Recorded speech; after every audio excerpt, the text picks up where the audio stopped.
Hi, I'm James Eade at the Eade Foundation, but you can call me Jim. Uh, just want to talk a little bit about me, or a lot about me, and I want to talk about chess because I was a chess player from a very young age. I won adult and scholastic tournaments when I was young, and then I got a little older and I got a little better. And I ended up being able to fight with grandmasters. I fought with them tooth and nail, but I lost a lot more than I won. And I have to say, that it was an experience and I loved chess, but I couldn't really get as far into chess because I had a full-time career, blah, blah, blah. I had excuses. So I got into writing. And this is probably the most famous book that I've ever written.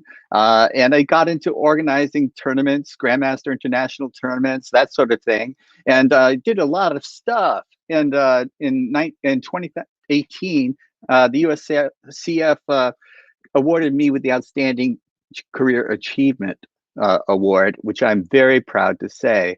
But that's about me. But what about the Eade Foundation? Well, the Eade Foundation is a not-for-profit charitable organization. And what we do is we try to build communities through chess. And so if you're you can access the internet, you can be part of the chess community just by logging on. You can play someone anywhere, anytime. But if you're not part of the chess community, we can help you start it wherever you are, whatever language you speak, whatever country you're from. We can help you start a program of chess wherever that is.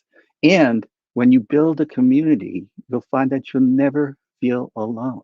So this is the purpose of the Eade Foundation, to build communities using chess.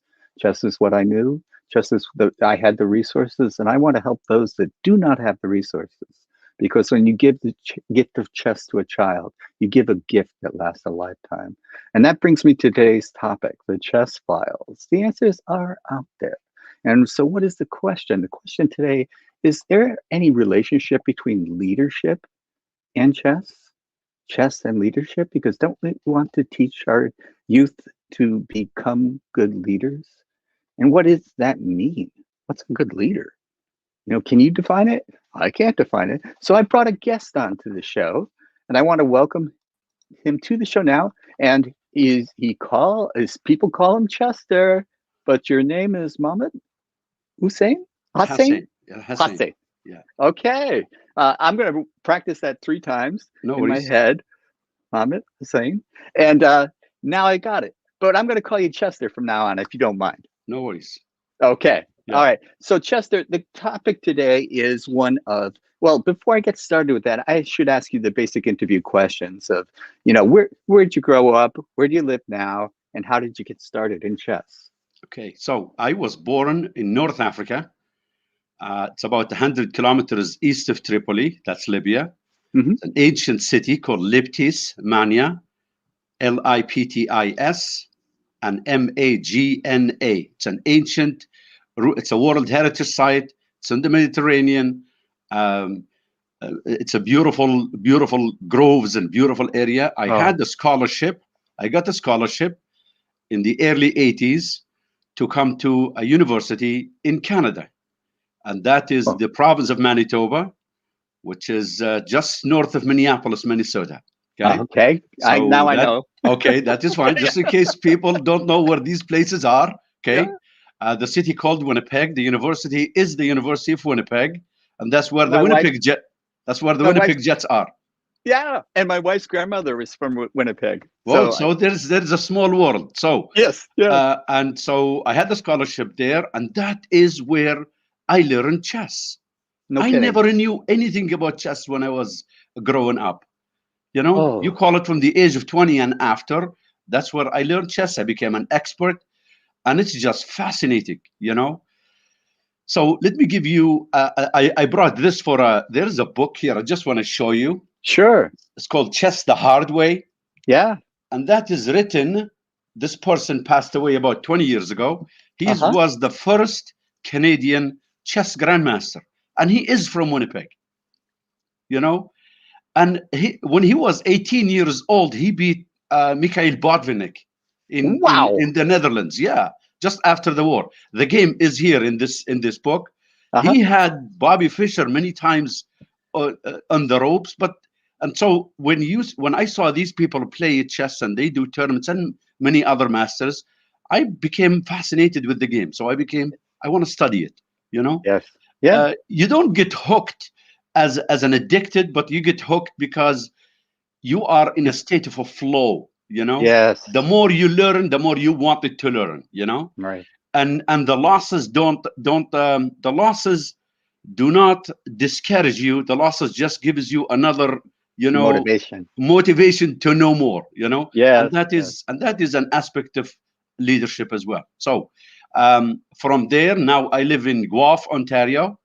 That is, I did my master's degree in leadership here in the Lang School of Business, Uh-huh. and there's so much I learned from leadership research and studies, and I find myself from time to time, maybe I read like a peer-reviewed paper or an article or a book.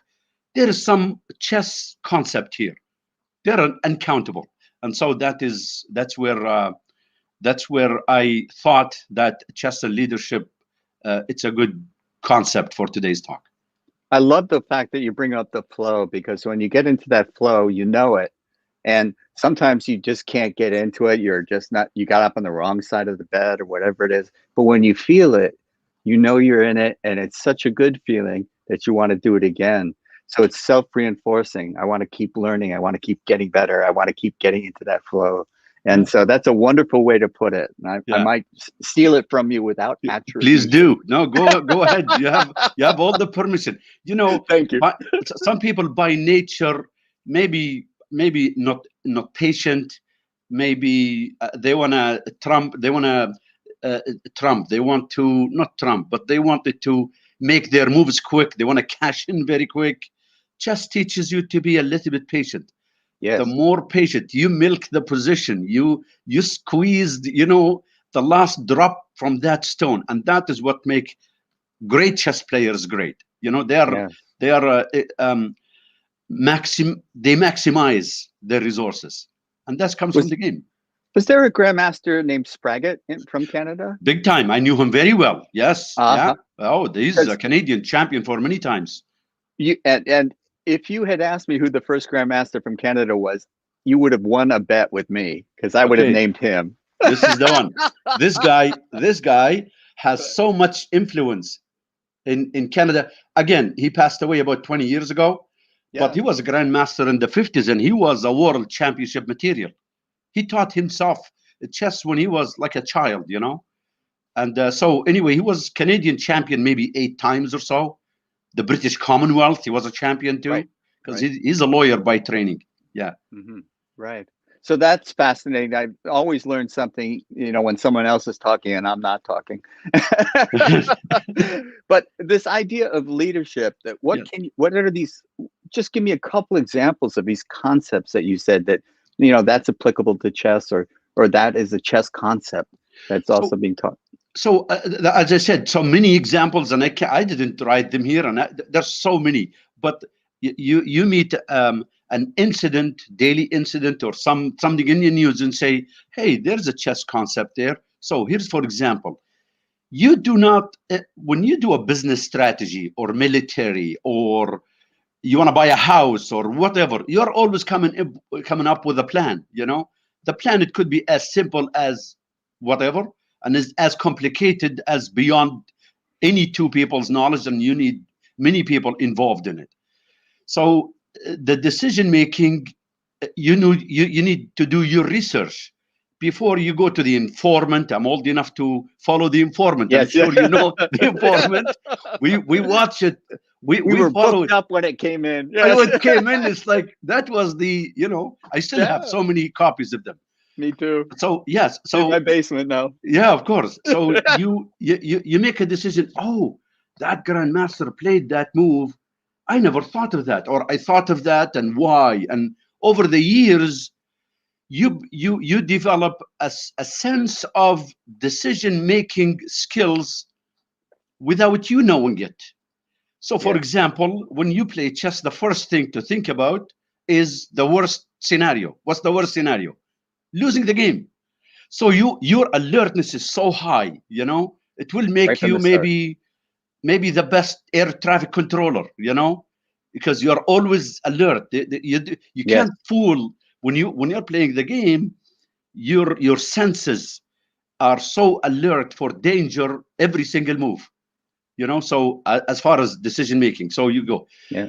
research. You find you do research in your own game. You do research in your opponent on what the people played.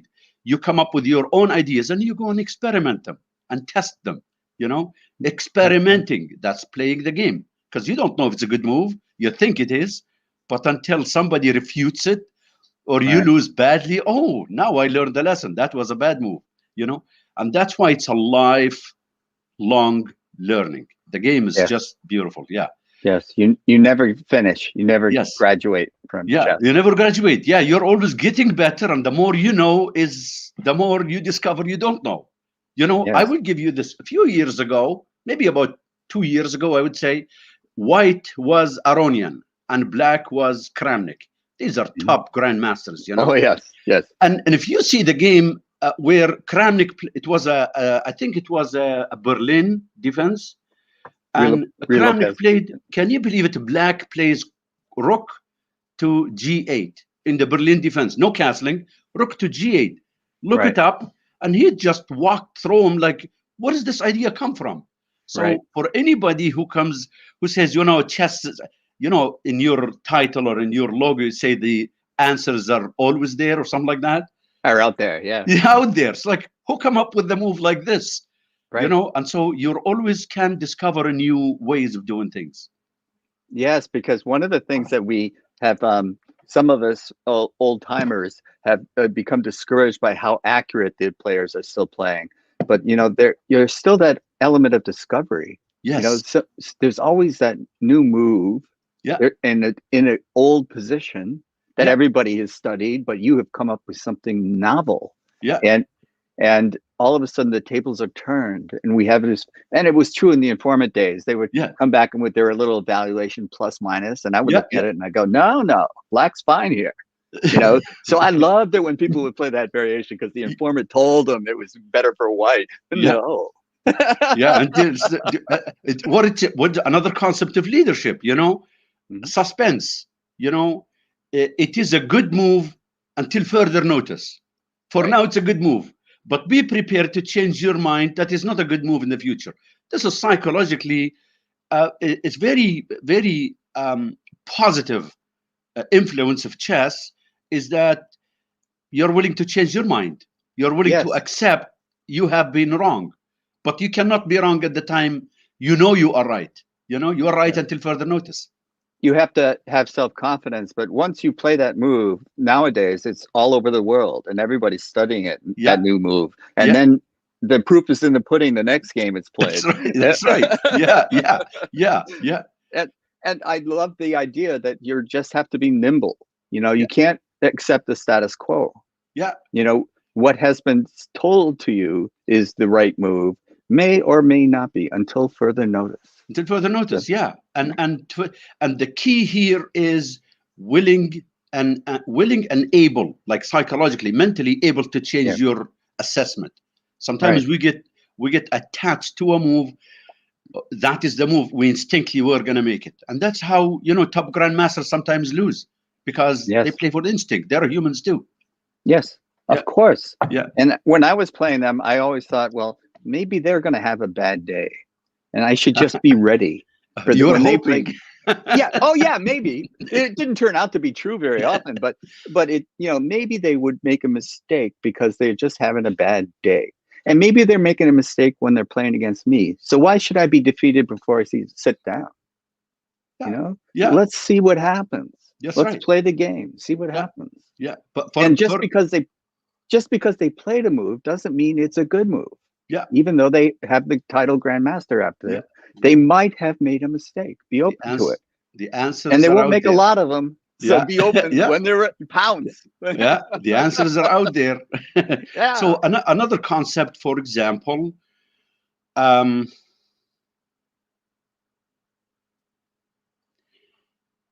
ethics.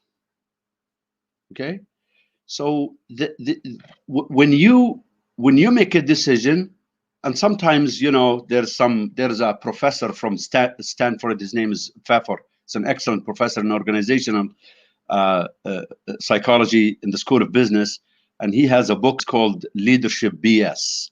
You know, and here you can see him online, and I read to him a lot. And so, what is leadership?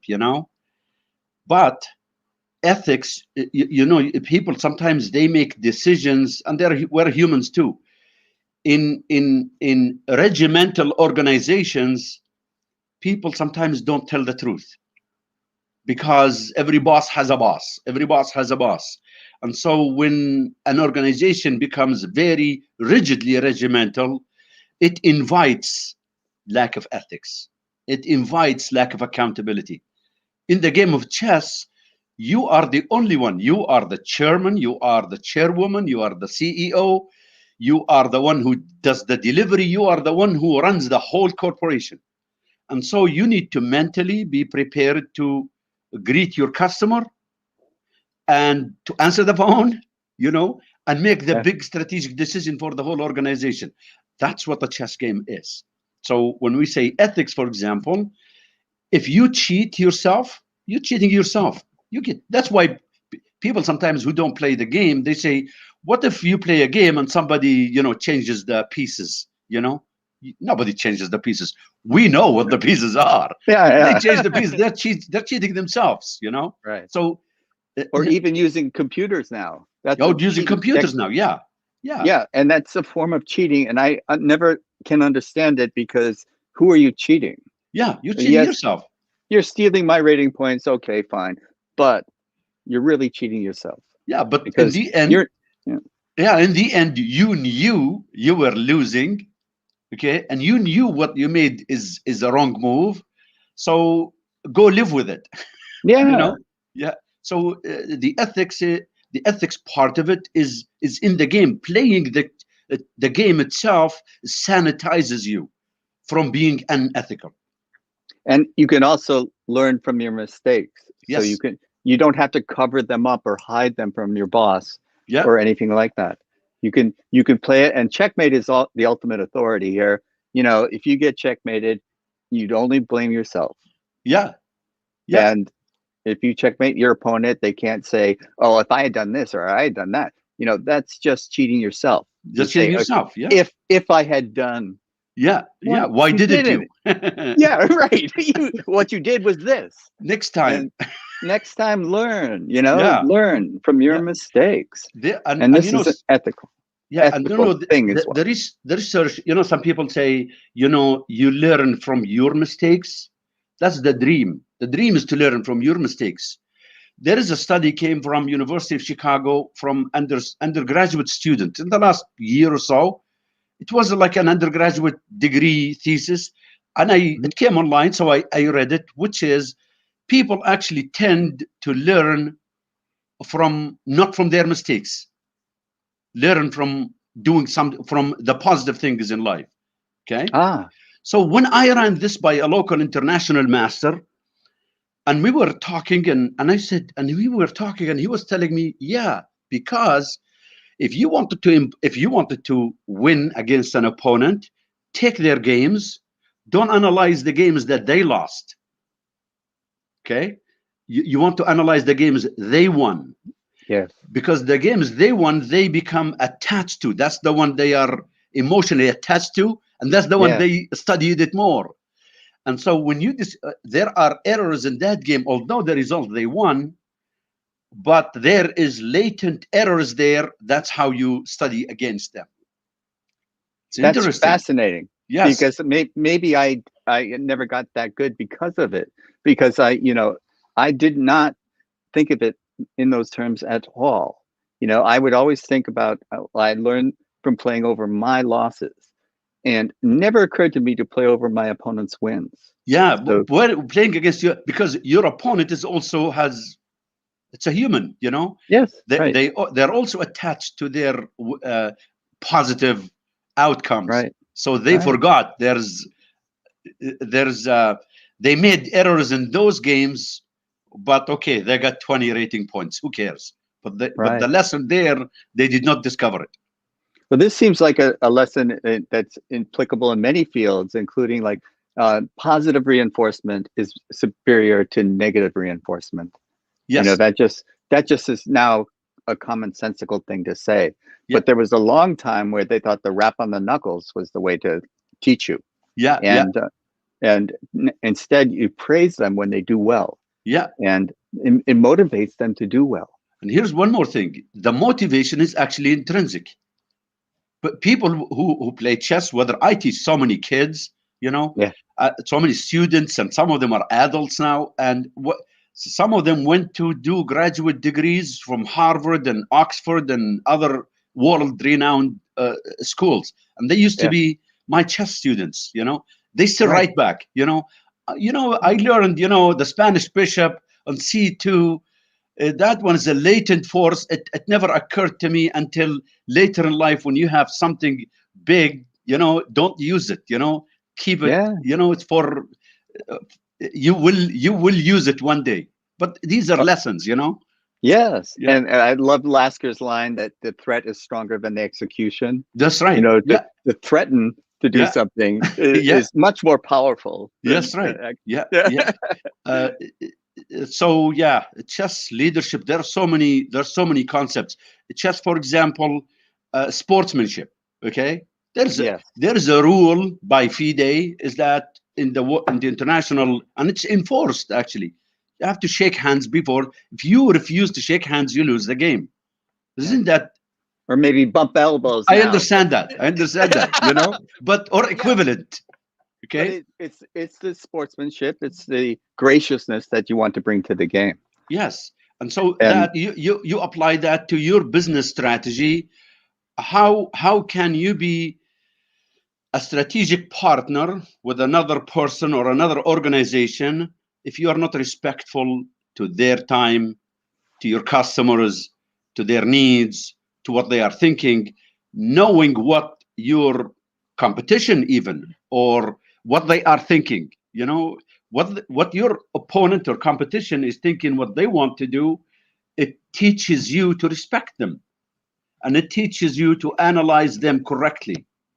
You know, People use that concept in intelligence. Like yeah, like CIA, let's say. Okay, yeah, yeah, if they want to make a report to the president, they can't just make it up. They have to be real, cold-blooded analysts. yes. Yeah. And this objectivity that I think we're speaking about is such an important aspect of it, because you can wish your move is good, but if it's not a good move, it doesn't matter how hard you wish it. You have to be Yes. objective. Yeah. You have to be that objectivity. If you can teach a child to objectively assess not what you want to Yeah. win, of course, Yeah. but how do you go about it? Objectively, the best move is X. Well, I'd want to play Y, but objectively, X is the best move. So I'm going to play X. It's a little bit of discipline, and it's a objectivity, which, because we are human beings, uh, objectivity is not always our strong suit. Yeah. And so chess can teach you that this, if you want to get better, you're Be going to have objective. to be objective. Yeah. Yes. Yeah. There's a U.S. admiral. I think he's a four-star general in the Navy. He retired now. His name is Bill McCracken. I think that, or McCracken. He's from Texas, I think, or something like It that. sounds it sounds Yeah. very familiar, yes, Okay. but I So can't I he's don't like a chancellor of universities in Texas area, and gave a speech one time, and he says he was he was the senior officer for the American, special forces. Okay, and he says we did an assessment, so he found the majority of his top performers or people are in that units. They're chess players. It's They're so quick. interesting. They think quick. They are objective. They don't accept defeat. They know that's a bad move, so don't do it. So don't wait until you get swatted in the face. Right. I'm not going there. I'll go. So Yeah. you're always assessing. Yes, and I Yeah. know where that path leads. I'm not going down that path. That's And right. Yeah. yeah. So you knew it before. You Yeah. you would know it And before it's you were also there. it's a very important life lesson that you can learn many ways, but chess is one way that can teach you this objectivity. And what is first amazed when I went into a national elementary, and you have all these kids running around making a lot of noise, but when the clocks start, there was silence in the room. Yeah. Everyone was sitting still and Yeah. thinking. And there You, are 200 movies going on in 200 minds in that room. If there are yes, 200 kids, I just want to correct myself. The officer's name is Bill McRaven. McCraven. That's it. Yeah, Okay. that's right. You can look him up. Yeah, Okay. yeah. But we strive for accuracy. We don't always achieve That's right. 100%. Yeah, yeah. But we're not perfect. We're Hey, human he might be beings. listening to this. You know, you never know. Shout out to Texas in Okay. general. Yes. Very well. But, I think that some of the life lessons that chess can teach you can carry over into any position that you have of leadership. And, we're not all going to be in positions of leadership. Some of us have to learn these qualities that, anyways, even if we don't, we're not managing the show, we're not the producer of the show. Sorry, I just mentioned my producer. Yeah, yeah. He's talking in my ear. But the idea is that these tools will serve you whatever you do, wherever you are.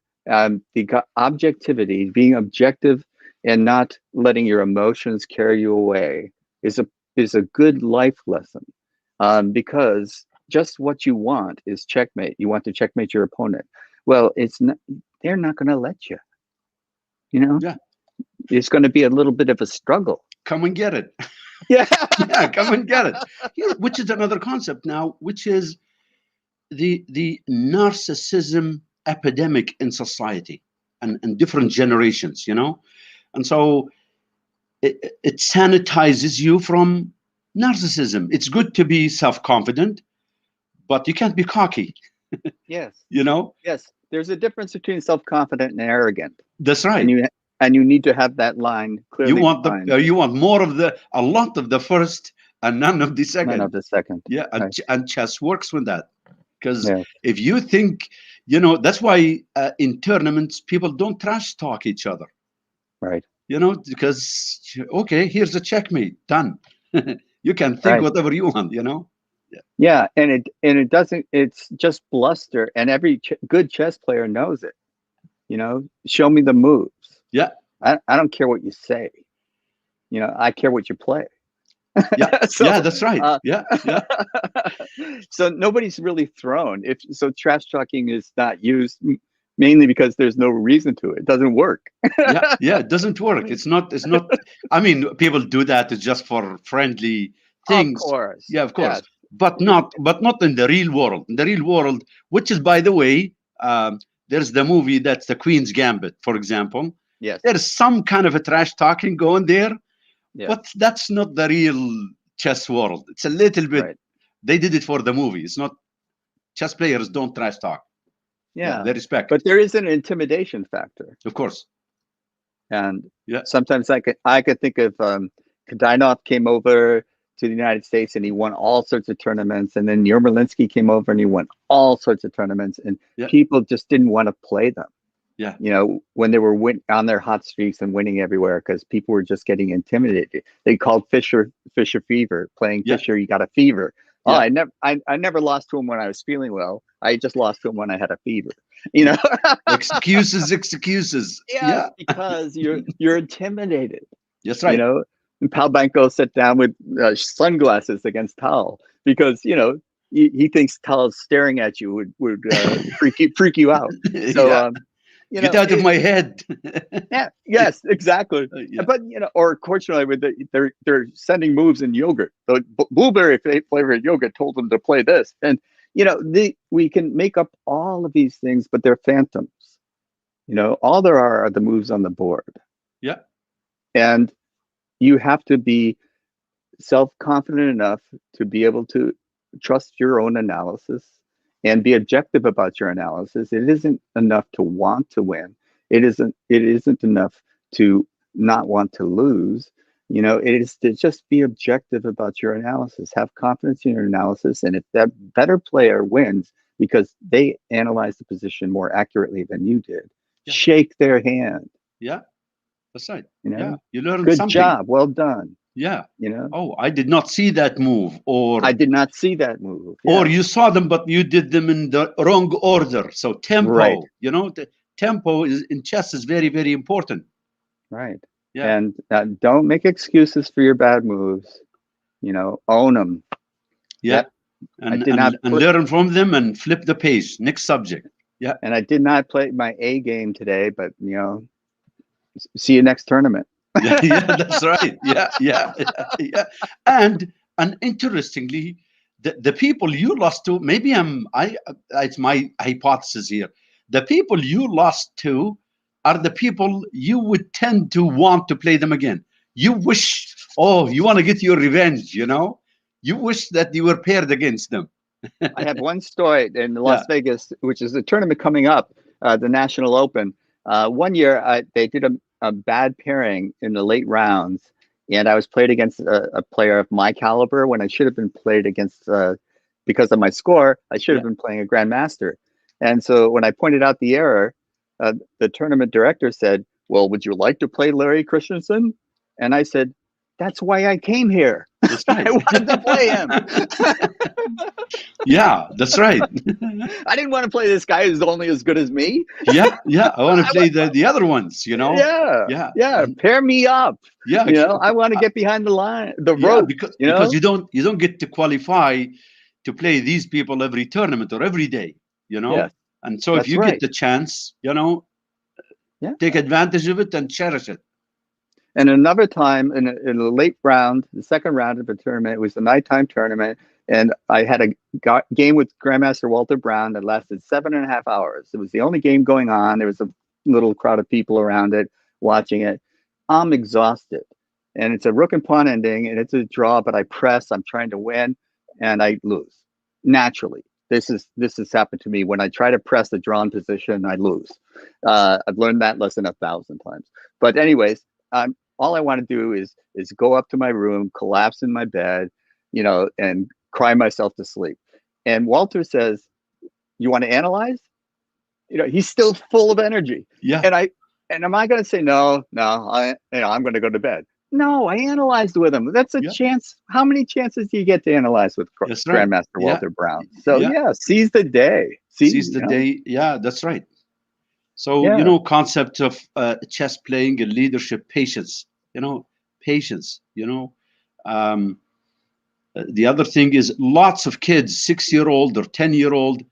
I bet you they are hot under the collar during the game, hmm, but everybody's silent, everybody's yes, quiet, everybody's following the rules.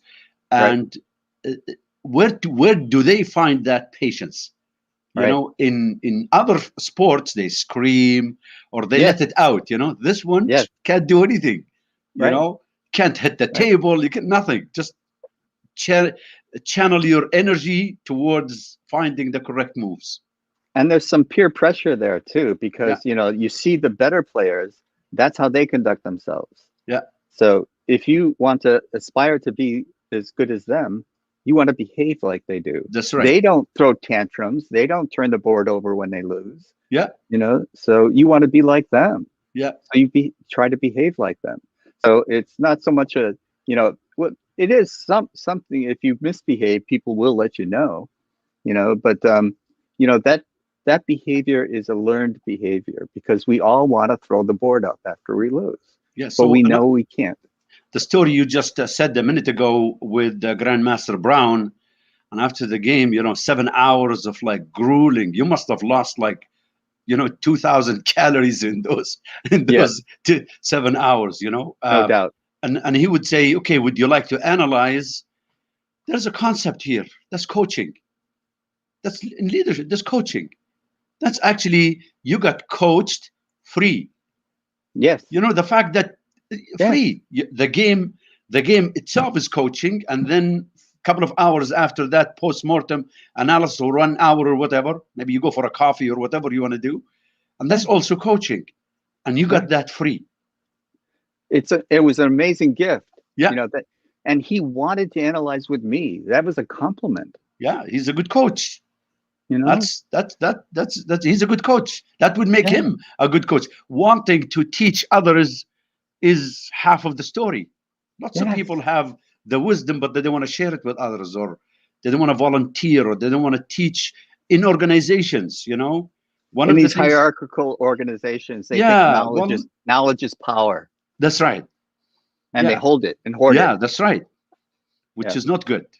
But to share it and to see someone, like you said, someone who goes to university, graduates, and sends you a letter because you taught them chess, Yeah, you know, by the that, way, this person is a PhD from Harvard. yeah, I still have the letter, and it's a beautiful letter.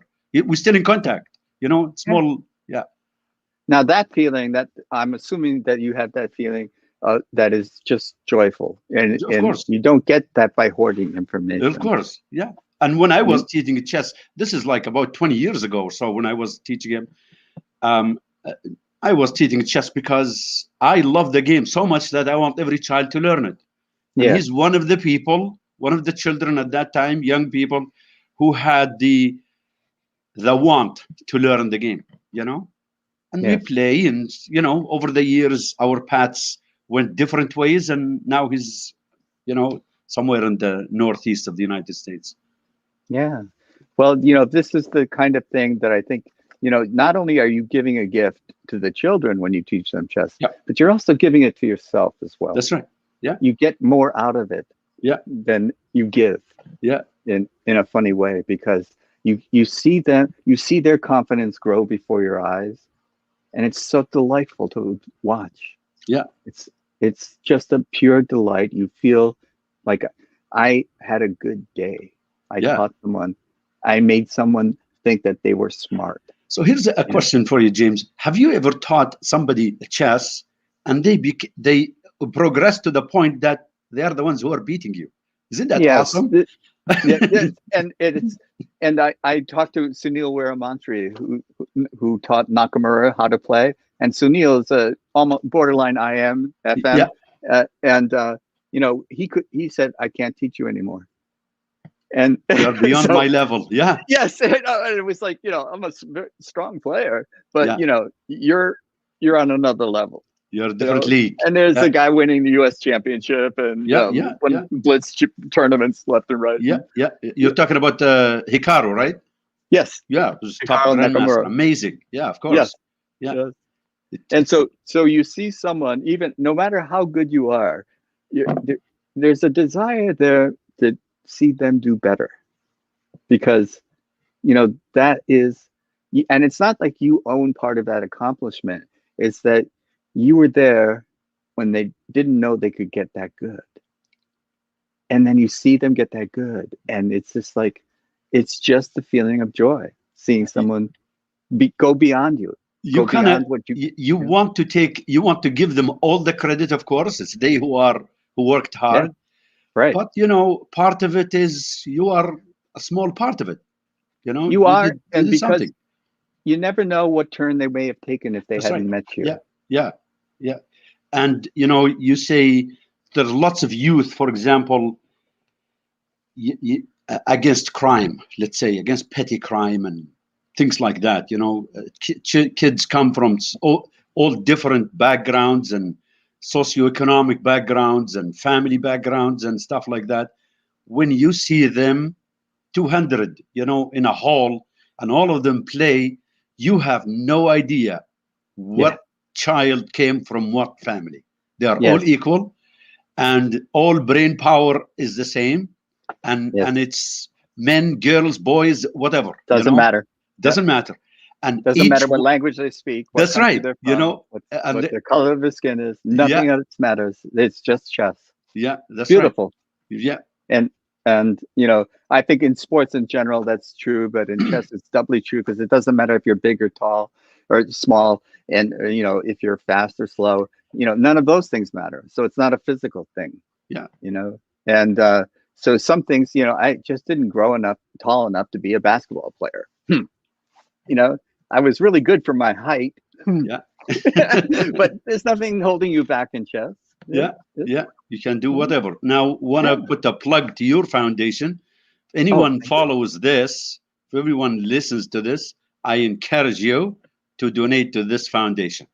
And so, if you if you listen to this and you donate to this foundation, think that you would have helped at least one child. Maybe you got a chess set or a chess book or a chess lesson or an entry to a tournament. Isn't that beautiful? That's beautiful. Is that from Uganda? Uganda, Yeah, yeah. yeah. This I one's saw Zambia. I saw your post online the other day in my Rotary Club, which I becoming a president to my Rotary Club in a couple of Shout months. out to the Rotary Club. Thank you. We have a project in Uganda. We do international service things. So we have a big project going on there. And other parts of the world as well, maybe in the United States or South America or Asia or Africa or anywhere, you know. Yeah.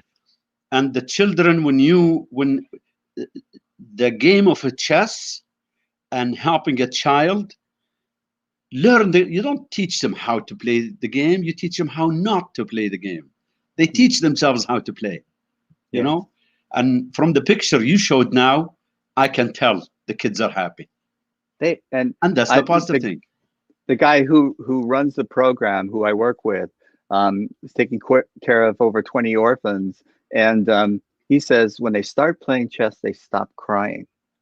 Can you imagine? Yeah. Do you know how that makes me feel when I get a It's card like beautiful. that? Yeah. Yeah.